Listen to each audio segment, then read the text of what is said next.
guddiga taakulaynta abaaraha gobolada Awdal iyo Selel ayaa saaka deeq gaadhaysay 260 qoys u qaybiyay deeq ay ugu tala galeen dadka bariga Soomaaliland abaartu ay ka soo barakeysay guud ahaanba in lagu taageero deeqdan ayaa waxa iskugu jirtay bacaha roobka laga hoos galo oo inta badan iminka dadku xoog ay ugu baahan yihiin bustayaal iyo dharka huga ay bilaadanku guud ahaanba u baahan yahay waqtiyadan marka ay taagan tahay dhaxanta iyo roobasha habeen da'aaga ee haatan ka bilowday deegaanada dadkaasi ay ku sugan yihiin deeqdan ayaa sidoo kale waxa ku jirtay timir iyo waxyaabo kale oo dadka loogu tala galay guud ahaanba inay jirka kaga baxaan iyadoo xoolahan la bixinay bacal loo dhiso mas'uuliyiin ka hadlay adaba madashii lagu siinay dadkaasi deeqda oo ka socday guddiga taakulaynta abaaraha gobolada Awdal iyo Selel ayaa madashaasi dadka ka hor sheegay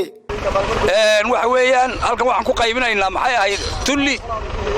dadkii soo guurtadii bustayow iyo timir iyo boco iyo dhar markaas darteed maxay ahayd ilaahay mahadi raisna maanta waan ku jiraa waxa weeyaan ummadda muslimiinta soo bixisay roobka in baan noolaan hadayna dhibato laakiin abaartii waxu baxareen alxamdulillaah ilaahay baan ma hadaqaynaa ilaahay roob ballaaran noo liso dhulkii laga soo guuray ilaahay ku liso halkan ilaahay noo soo beeriyo halkan waxa ku qaybinaynaa arkaysan bustayaal iyo timir iyo biciir roobka iyo dharba ku qaybinaynaa ragii dadkii la soo baxay waxa leeyahay ilaahay xasanadeeda ka siiyo waxaan kaloo si fiican uga mahadnaqnaa dadweynaha reer Dilaal iyo reer Tulli ee gaar ahaan yacni deegaankada ee sida fiican u soo dhaweeyay ee u horay wixii hor yaalay walaalahooga ay abaartu dul keentay كلي وحويان وحكلا مقالة سمحة وكلي كارلي ما يوحويان ده روبا دايد وروبا كداي مالا بدن بروبا كداي ومقالة دقمة الدلائيون وحقيقة كلي ده روب كوا كان إلهي بريني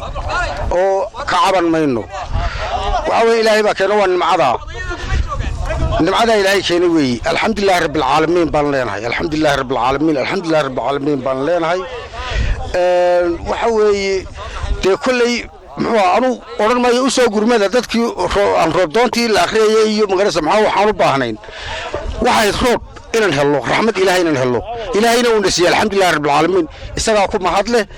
لكن أول قفكي مغير سمحوها عقلي له وحو قرنا يا قف عن لحين مغير سمحوها أن هوينا سيدن أجمنا سيدن مغير سمحوه عنا سيدنين وعد لي الله يسوع حولش الأحسن يدتش الأحسن وتا كل ده يروب قد بتي سواد قرنسان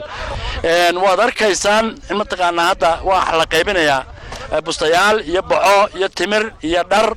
أيا لقيبنا يا وحد الله الكروية بنادم إلهي هم منطقنا هم بدقوا كفلنا إذا نوح منطقنا وحويان جديد عبارها قبل كأوضل يسير ويان ما wax maamul iyo cid kale ku shaqeeyay maaha waxa gacan naga siinaya maamulka dila iyo midqana deegaanka dadka deegaanka oo aad iyo aad uga mahad celinayno deeqdan ayaa waxa laga bixiyay ilaa 7 meelood oo kala duwan oo inta badan ay dadku ku soo ururiyeen halkaasi oo ah meelaha halbowlaha ah dadkuna inta badan ay ku haysatay dhibaatada xoogan ee xagga huga iyo cunno la'aanta sidoo kalena xooluhu inta badan ay ka dardanayaan bacaha maanta la gaarsiinay ay noqon doonaan kuwa wax weyn ka taraya waa kuwan dadkii iyaga deeqda loo qeybiyo iyaguna sidoo kale ka mahad celinaya deeqdan maanta la soo gaarsiiyay dad wanaagsan ayaa ugu nimin wadanka ilaahay baa mahad leh وواحد إلهي لقى قدونته